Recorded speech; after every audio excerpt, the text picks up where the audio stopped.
Hi friends. பெருந்தலைவர் காமராஜர் முதலமைச்சராக இருந்தபொழுது அவருடைய ஆஃபீஸ்க்கு ஒரு நாள் ஒருத்தன் வாரான். பழைய ட்ரெஸ் போட்டிருக்கான், நிற்கான். காமராஜர் பார்க்கற, அவனை உள்ள அனுப்புப்பா அப்படிங்க. வர்றான். வந்தவன், ஐயா நான் ஆட்டோ ஓட்டுறேன், ஆட்டோ ரிக்ஷா ஓடிக்கிட்டு இருக்கேன். என் மகளுக்கு கல்லூரியில் இடம் கிடைச்சிருக்காங்கன்னா 14 ரூபாய் ஃபீஸ் கட்டணும். 14 ரூபாய். காமராஜர் முதலமைச்சர் இருந்ததுல 14 ரூபாங்கிறது பெரிய விஷயம். என்கிட்ட இல்லையா, நீங்கள் கொடுத்தீங்கன்னா நான் என் மகளை படிக்க வைக்க எதுவாக இருக்கும்னு கேட்குறான்.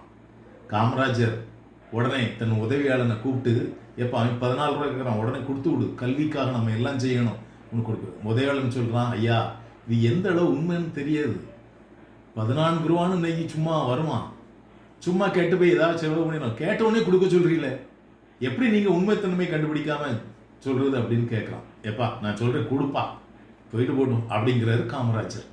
அவன் 14 ரூபா வாங்கிட்டு போய் ஃபீஸ் கட்டிடுறான்.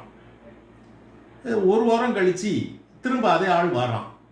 வந்த உடனே உதவியாளன் சொல்கிறான், காமராஜர் ஐயா அன்னைக்கே சொன்னேன் பார்த்தீங்களா, இன்னைக்கு திரும்ப வரான், ஏதாவது ஒரு காரணம் சொல்லுவான், ஆஸ்பத்திரியில் இருக்கா அது இருக்கான்னு ஏதாவது துட்டுவாங்க வந்திருக்கான் அப்படின்னு உதவியாளன் சொல்கிறான்.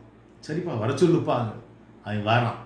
வந்த உடனே ஒரு 2 ரூபா காமராஜர் விட்டு, ஐயா ஃபீஸ் 14 ரூபா இல்லை 12 ரூபா தான், 2 ரூபாயை நான் திரும்ப உங்ககிட்ட கொடுத்துட்டு போகலாம்னு வந்திருக்கேன் ஐயா அப்படின்னா.